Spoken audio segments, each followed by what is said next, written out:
नमस्कार, मैं श्रद्धा श्रीवास्तव सुमन फिर से हाजिर हूँ। आज की चंद पंक्तियाँ जिसका शीर्षक है पराया धन। सुनिएगा। डोली में जो बैठी मैं, तो मैं मेहमान कैसे हो गई। तुम जो गए घर छोड़ के सालों पहले, तब भी तुम घर की जान कैसे हो गए। डोली में जो बैठी मैं, तो मैं मेहमान कैसे हो गई। बड़े थे सपने तुम्हारे, इसलिए तुम्हें बड़े शहर जाना पड़ा। मैं जो उस शहर में भी रही, तो पराया धन कैसे हो गई। बड़े थे सपने तुम्हारे, इसलिए तुम्हें बड़े शहर जाना पड़ा। मैं जो उस शहर में भी रही, तो पराया धन कैसे हो गई।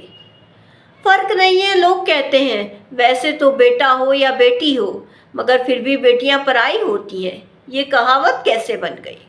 फर्क नहीं है लोग कहते हैं, वैसे तो बेटा हो या बेटी हो, मगर फिर भी बेटियां पराई होती हैं। ये कहावत कैसे बन गई।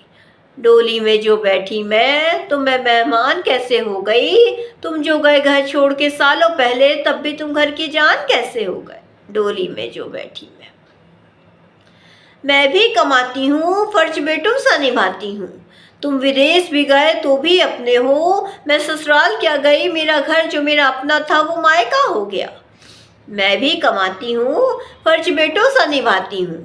तुम विदेश भी गए तो भी अपने हो, मैं ससुराल क्या गई, मेरा घर जो मेरा अपना था वो मायका हो गया।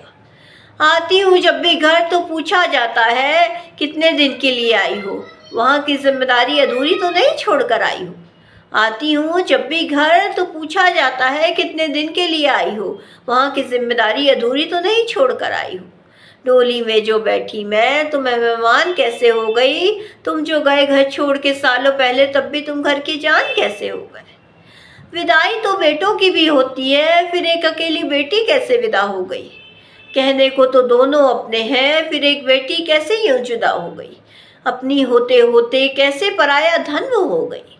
विदाई तो बेटों की भी होती है, फिर एक अकेली बेटी कैसे विदा हो गई। कहने को तो दोनों अपने हैं, फिर एक बेटी कैसे यूं जुदा हो गई। अपनी होते होते कैसे पराया धन वो हो गई। डोली में जो बैठी मैं, तो मैं मेहमान कैसे हो गई। तुम जो गए घर छोड़ के सालों पहले, तब भी तुम घर की जान कैसे हो गए। डोली में जो बैठी मैं। इसी के साथ मैं अपनी कविता से विदा लेती हूँ। कल फिर कुछ नया लेकर आऊँगी, तब तक के लिए धन्यवाद।